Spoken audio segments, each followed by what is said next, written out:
Speaking on that, actually, I sent you this video about John Danaher when he was talking about how the most important thing someone can learn from jiu-jitsu is how to deal with like evolving problems. You know, it's like a lot of time, you know, and for example, he compared it to like when you're at school and you get given a maths problem. It's a static problem. You know, you can have a pen and paper, you can work that stuff out.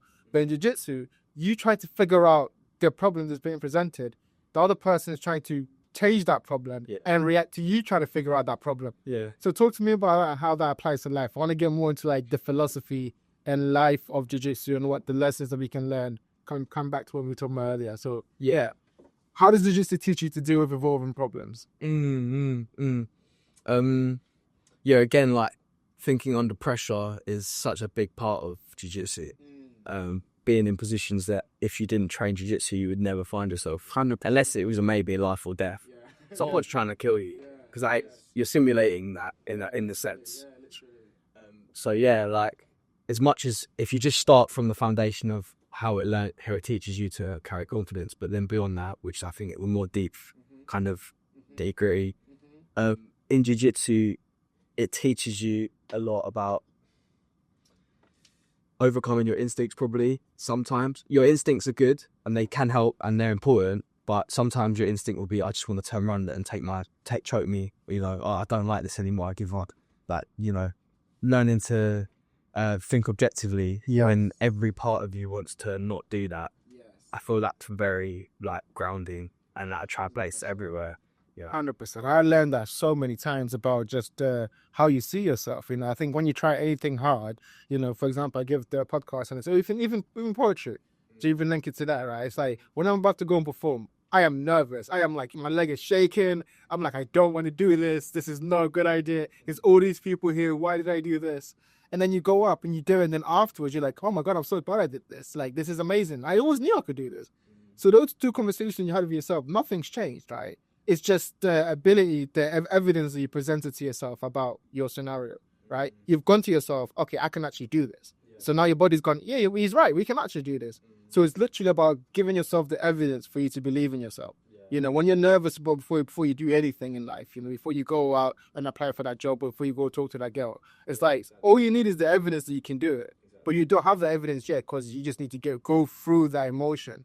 I think that's what jiu-jitsu talks a lot about. It's like, going through them, even turning up at the gym, even like, you know, you turn up at the gym, you're just a little bit scared, you're a little bit nervous, but then you go in, you meet the people, you do it, you train, you go out, you're like, you going home, you're like, I'm so glad I did that. I'm so glad that I went and did that session because I was telling myself I didn't want to do that. I was telling myself that it was going to be terrible and I was wrong, you know, like just, you know, so like what you said, it's like a lot about just, you know, dealing with the emotions internally under pressure. You know, I think that's what, like, physically you're under pressure. Physically, there's a timer. Physically, there's all these things in jiu-jitsu that helps. Getting used to unpredictability, that's biggie. Again, though, like life isn't fair. Things that you're gonna get a curveball. So, like, you know, it's great to throw yourself into these situations voluntarily. 100%. You know? And that's also psychologically proven that teaches you to overcome your fears better. Yes. Jordan Peterson, I think Young probably touched on this as well. So like, if you undergo like counselling because you've got like an irrational fear, what actually helps you overcome the fear isn't getting less scared of it, it's getting braver. Yes. By meaning that if you voluntarily expose yourself to these scary things, over time you learn more about yourself, and in turn you're like more willing to approach difficult things and scary things. So that's probably a big marker for why jiu-jitsu translates so heavily into life. And oftentimes people on the mat who you know are juggling lots of things, they're able to deal with them. And jiu-jitsu is kind of that it kind of it embodies. No, 100%. It embodies the aspect of life where you're kind of having to. It kind of puts that in a bounded scenario, right? It's like life is so base. Like, cool. Now I'll be put into like a 5-minute timer. You both start on a kind of equal level, then knocking you in this bad position. What are you gonna do? And then it switches, and then you're on top, and then it kind of like simulates life. Yeah, it simulates life in a sense where you can physically feel it, and you feel the repercussions. And if you make a mistake, you feel that happen also. And then you have to tap, and you're like, cool. But then there's also like, okay, let's go again. And it's that all of that simulated beautifully in like 5 minutes. And I think that's what's so important about jiu-jitsu. Just any combat sport, anything like that, where it's like, you know, we can, you know, like life is like long, but we can like actually compress it and stimulate and like show people and show yourself more than anything what it's like to, I kind of go through that. Okay, let's wrap this up because I think this is amazing. I've got a few questions that I always wanted to ask you. So you've talked a lot about like the how important it is to keep showing up and how important it is to keep going back to it. What keeps you going back? Like even after those days where you're like you're tired and like you're going through a lot in life. Because I'm kind of going through this, myself. What what what makes you return to the jiu-jitsu? Is it the love for it? Is it the kind of like you want to prove something to yourself? What is it that keeps you going back? Both of them things are probably true, but it's probably on multiple levels why you keep coming back. I think one of the main things, obviously the community, it's beautiful community, and it's a great thing that you can have that opportunity to relate to people who you might be completely different. None of that matters on the mat. But I think more than that too, like again, even though it comes in seasons, you're always going to return because it's a very grounding thing to have.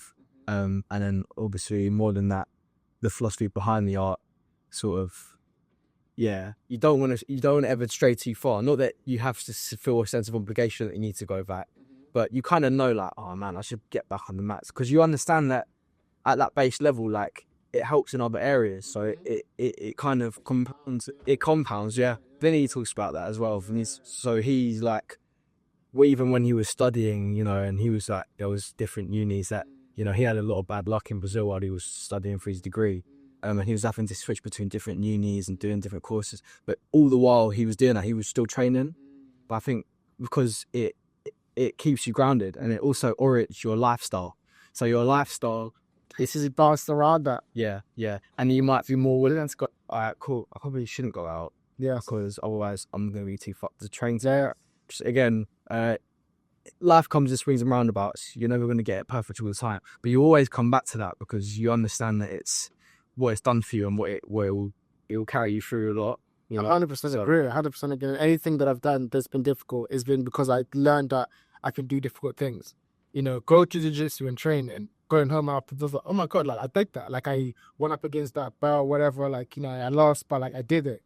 Tomorrow I'll wake up, I can do another hard thing, because I know that I can do hard things. And I think that's what is so important. That's what it teaches you, like how to do difficult things. And then so when you do another difficult thing, you understand the process, like I was talking about. You understand that you might not get this one time, but next time you'll learn something. Yeah. So like every opportunity is a reason for you to learn. Yeah. One question I had to go on, sorry. So I'll have one more thing. Of course, yes. Just that obviously if you're only thinking about winning, then like that's not going to be enough reason to come back. You just, like, for me, I just try and emphasize the philosophy behind the art. I think jiu-jitsu, the reason it's so great too is because it is a great kind of example of what martial arts is about, and that humility to keep coming and adapting depending on what you're going through in life or an injury that you're dealing with. And that philosophy, it's about more than just beating someone. That's not why we always come back. Even though I enjoy the competitive side of it, that's not why I will always come back, because things change in life. One day I'm going to be flipping maybe a dad, or I don't know yet, you know what I mean? But eventually I'm going to be a lot older and I'm going to have different priorities, and it's not always about winning. That shouldn't be what keeps you coming back, because you're going to lose, and then what? Of course, yeah, exactly. You're not going to come back again. Yeah, 100%. 100% agree with you. The question I was going to ask actually kind of links back to what you were saying too. It's like, how do you think jiu-jitsu has changed you? What effect do you think it's had on you? You've been doing it for a long time now. Yeah. So you're looking at yourself as you grow older, like what is it? How has it defined you, or how has it made you into the person you are today? Yeah, it's taught me a lot of humility. Again, like the same attitude to how you improve in jiu-jitsu by being humble, working with others. That applies to life, being humble, never ever thinking that you're better than someone, like, in jiu-jitsu, it doesn't always come down to like how well you're doing. It just comes down to that you're carrying on going. So that applies to life. I think I'm lucky that I did it from a young age. So I never had to deal with lack of confidence, because I, again, put it on a baseline too. It's a martial art, literally. So I feel a lot more comfortable in my own skin. Yeah, literally. When I walk into a room, it's a nice feeling to know, look, yeah, I don't think I'm John Wick. I mean, like, I'm not deluded, but I know that I know where I'm at, which is nice feeling to have. So that's big. And like talking about before, we were talking about how most people this generation don't have that, and I think that kind of it all adds, even on the bad side, right? It's like because you're not comfortable in your skin, you're more agitated, you're more anxious, and you walk into a place that anxiety spreads to people. Yeah. That's like the whole generation of just people just not comfortable in their skin and stuff. Yeah, it's, they're anxious. That's also why bullies do. Yeah. It's also often it sprouts from insecurity. 100%. Also, if you don't know where you're at and you're a little bit nervous about carrying yourself well, and then you see a kid getting bullied, the easiest thing to do is just join in. I'm not the one getting bullied. Yeah, literally. You know, I mean, whilst if you can fight in that, you might take more of the actually be the defender. Yeah, or at least like but you never catch me doing that. Like, exactly. that guy's flipping insecure in it. Exactly. Yeah, you recognize that straight away. Yeah. You recognize that straight away. Okay, so another question that I had to is that if someone is about to start jiu-jitsu, you've talked today about the philosophy and the jiu-jitsu, kind of the physical aspect of it. Could you talk about what kind of recommendations you give them, what philosophy or books you would say for them to read, but also how they would improve on the map, like how would they merge the two to be understanding about where they go? Yeah, so what? Just for a beginner, like just for a beginner, yeah. Like who should they check out in philosophy, but also how should they approach the map? Yeah. I mean, again, like Danaher's a good one because he's got a great link between philosophy and the art of jiu-jitsu. So he's cool to listen to. He would obviously have great tips for you guys if you want to start.